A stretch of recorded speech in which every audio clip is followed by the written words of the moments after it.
when the tides were so high and strong. You gave me shelter from the rain on an open and raging sea. You rescued me.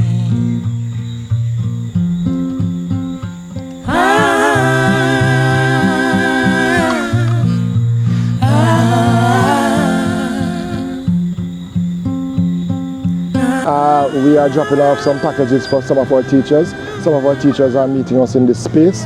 Then we will be moving down to Lacovia to engage some more of our teachers before making our way into Brampton and Westmoreland as we go forward. Help me to stand firm when I was weak. All the tears that I cried in pain was meant to be.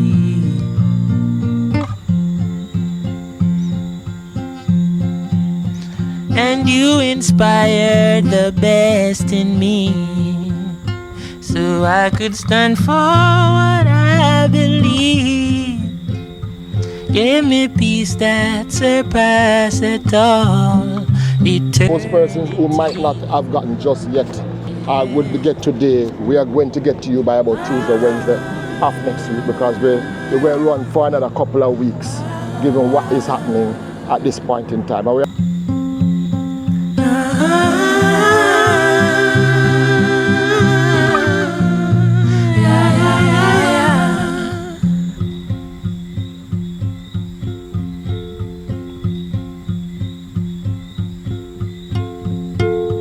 In the eye of the hurricane, I heard you whisper and call my name.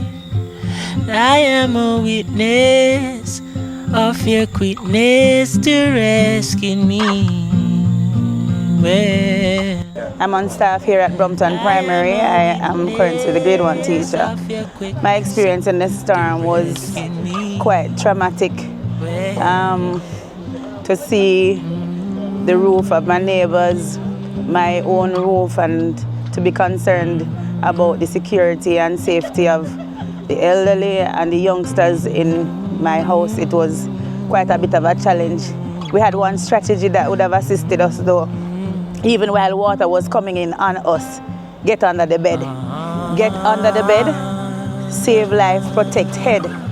And that is how we would have survived.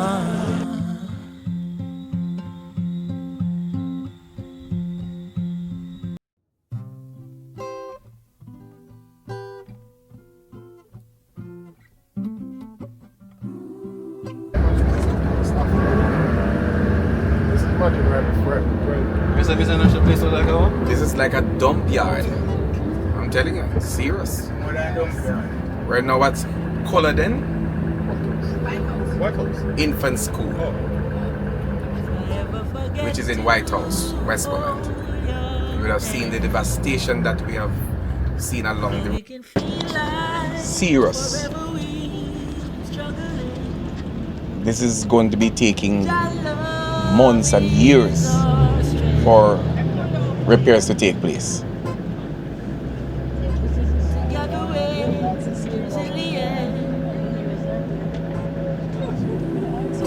No man can feel a woman's pain. Just have an earthquake, was a tornado too. So I heard. I'll be here with you. Another class at the back room. They need a new school. And we They need a new school. something that's real. We will New live school forever.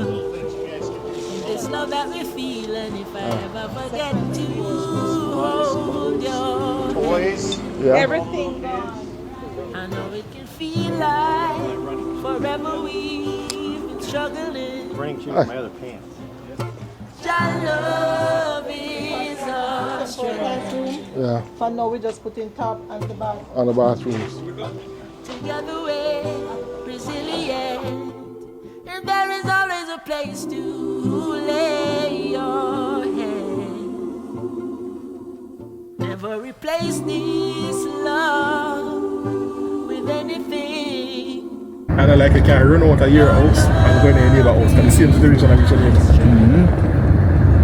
So they run out and scatter all over the place. Tree a drop, light post a drop, zinc a fly,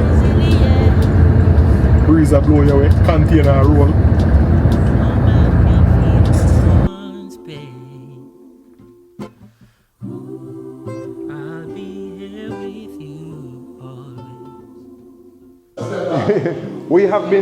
We have been dissecting tables. This is the power of Melissa, right?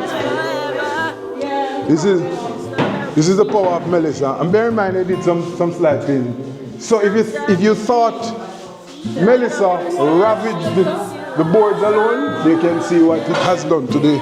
She has done to the wall. This is Belmont Academy, the eye pass between both of them. Right. So all this area we had zinc just piled up. She just sent the zinc piled up. We moved them out this morning with the help of Morant Bay, Bel Air, Doheny Park, and Central High. This room we had a best school song competition a year ago, and the top prize for that was a classroom fully air conditioned, and this was the room, and this is what is left of it. So we had hurricane windows here. Okay. Melissa came and took these out and thought that she hadn't done a good enough job, so she took out those on the other side as well. And we move on to an area where some of our teachers used to be. The wonderful teacher, Miss Jones-Walton, is there. So if you thought the glass window was the problem, she showed you what the metal one or the aluminum one. Took out this and then took out the one on the other side. Javu, where we thought that the glass windows were the problem, she took out these as well. Yeah. Yeah, but look at this. Oh my God.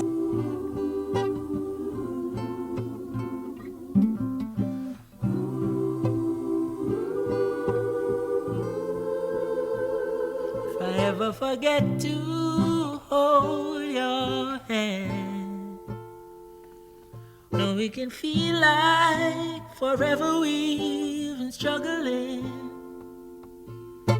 Your love is our strength. Well, greetings everyone.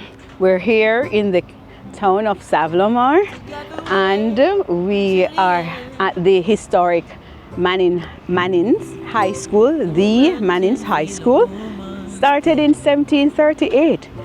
To our immediate left is what we see as the remains of this historic building, the original structure that started this institution how many centuries ago. The devastation we can see is here. We're here at this time, a portion of the team, because we broke ranks, left another team headed by our president over there at Belmont Academy that was significantly destroyed as well. And so we're here, regional officers, teachers, Kingston and St. Andrew, St. Catherine, all across, volunteers who have come to give some relief to our colleagues from this side who have been devastated. So we're in our initial drive phase, that of giving relief packages, and so certainly as the data is collated according to the release by our president, then we will move into the more sustainable rebuilding recovery efforts. The struggle is real, and we continue to keep our colleagues in prayer. You know that hope remains alive as we seek to rebuild, certainly on the rock of the eternal Father. Having seen the needs today of some of the institutions in particular that we stopped at, no roofs, classroom destroyed, etc. What is that you say to Jamaica and to the powers that be? It is going to take a significant effort, a Herculean effort to start the restoration process. We need all hands on deck. I have said it. I have said it on several occasions that no other sector has suffered the magnitude of damage as the education sector. Outside of that, it will be the agricultural sector, but no other sector, given the magnitude of the damages that I've experienced, the magnitude of the damages that the education sector have experienced. We are going to have to take. It's going to take a while to get things up and running. We are committing to being a part of that process. We are committing to lend a hand wherever it is that we can lend that hand. Of course, we are at Belmont Academy and we are here helping with the recovery efforts as we speak. We have also made some commitments with respect to some schools. We intend to honor that. When I get back to the office, I'm going to look to see what can be done with regard to some of the schools that we have seen today, and to the extent to which we can perhaps give some support, further support to those institutions. But it is going to take a significant effort to get us back where we are to be. Now is not the time, however, for recovery. I have said it multiple times, and the devastation that I have seen has even amplified the point more, that there is a need for significant psychosocial support for many of our members. Mr. President, the ministry put in $500 million for the repair of institution. How do you respond to that? Well, it's a $500 million to start the cleanup. It is something that we welcome. It is something that we would have pushed for in the meetings, in the consultation meetings with the minister, and she has responded to that, and we welcome it. It is a start. And I've also looked at some of the institutions that are not going to be able to return to normal classes for a good while, especially for those in Westmoreland, yes, way back in January. Yes. In speaking to many of the principals, they have indicated to me that they are not likely to start up before January, and that is if the assistance comes in. I don't know what is going to happen as yet. We certainly need to return to the drawing board. We certainly need to have discussions as to how it is we can, get these schools started. But certainly when I get back tomorrow, I intend to reach out to the minister and have some discussions with her based on what we would have observed and what we believe can be done to start the ball rolling. Unite and serve!